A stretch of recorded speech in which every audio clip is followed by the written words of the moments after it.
ஸ்ரீ மாணிக்கவாசகர் அருளிச் செய்த திருவெம்பாவை திருப்பள்ளி எழுச்சி பாசுரம் 21. மாணிக்கவாசகர் அருளிய திருவெம்பாவையின் 20 பாடல்கள் முடிவடைந்து விட்டன.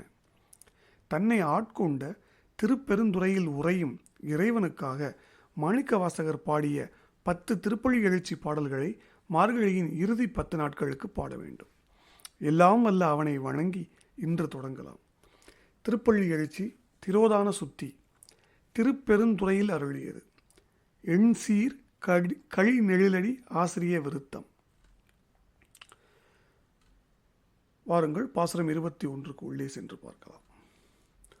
போற்றி என் வாழ்முதல் ஆகிய பொருளே, புலர்ந்தது பூங்கழற்கு இணை துணை மலர் கொண்டு ஏற்றி நின் திருமுகத்து எமக்கு அருள் மலரும் எழில் நகை கொண்டு நின் திருவடி தொழுகோம்.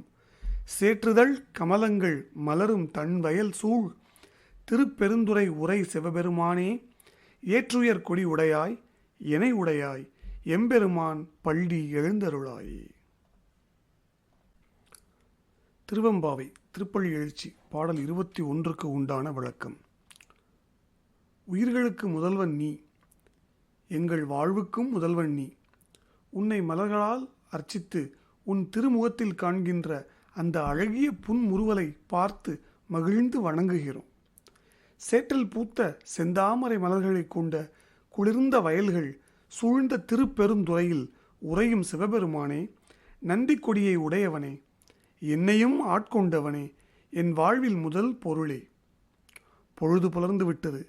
உனது பூ போன்ற திருவடிகளில் அவற்றுக்கு பொருத்தமான மலர்களை தூவி வழிபடும் பொழுது உன்னுடைய திருமுகத்தில் எமக்கு அருள் புரியவென மலர்கின்ற அழகிய புன்முறுவலை கண்டு மகிழ்ந்து உன் அடிகளை தொழுகின்றோம். எம்பெருமானே, நீ பள்ளி எழுந்தருளாயே.